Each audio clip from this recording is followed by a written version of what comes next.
Hi hello. ഈ റോസാപ്പൂക്കൾ എങ്ങനെയുണ്ട്? എൻ്റെ വീട്ടിൽ വിരിഞ്ഞ നാടൻ റോസാപ്പൂക്കളാണ്, ചുമന്ന റോസ. ഇത് കമ്പ് വെട്ടി വെച്ച് പിടിപ്പിക്കാവുന്നതല്ലേ ഉള്ളൂ. എല്ലാവരുടെയും വീടുകളിൽ ഉണ്ടാകുമെന്ന് എനിക്ക് തോന്നുന്നു.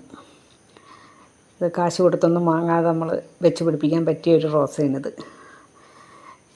എനിക്കിത് വെച്ച് പിടിപ്പിച്ചിട്ട് 6 വർഷമായി. ഇത് എത്രയും അങ്ങ് വളർന്ന് വലുതായി. പിന്നെ ഞാനിപ്പോൾ അത് ഹാർഡ് പ്രൂണിങ് ചെയ്ത് കഴിഞ്ഞ മാസം. അപ്പോൾ അതിൽ നിന്ന് പുതിയ നാമ്പുകളെല്ലാം വന്ന് അതിൽ റോസാപ്പൂക്കളും വിരിഞ്ഞ് നിൽക്കുന്നതാണിത്. എല്ലാവരും കൂടെ ഒത്തങ്ങ് വിരിഞ്ഞ് കേട്ടോ. 2 ദിവസം കൊണ്ട് അവരെല്ലാവരും കൂടെ അങ്ങ് വിരിഞ്ഞ്. അപ്പോൾ അത് കാണാനും ഭംഗിയുണ്ട്, എല്ലാവരും കൂടെ വിരിഞ്ഞ് നിൽക്കുന്ന കാണുമ്പോൾ. അത് വിരിയുന്ന സമയത്ത് നല്ലൊരു മണമുണ്ട്. 1-2 ദിവസം നിൽക്കും ആ മണം. ഒരു 3-4 ദിവസം നിന്നിട്ടേ അത് പൊഴിഞ്ഞു പോകാറുള്ളൂ ഈ പൂക്കൾ. അതുകൊണ്ട് എനിക്കത് കാണുമ്പോൾ വല്ലാത്തൊരു സന്തോഷവും മനസ്സുഖമൊക്കെയാണ്. നിങ്ങളും ഒക്കെ ഓരോ റോസ ചെടി വെച്ച് പിടിപ്പിക്കണം കേട്ടോ, എല്ലാവരും വീടുകളിൽ.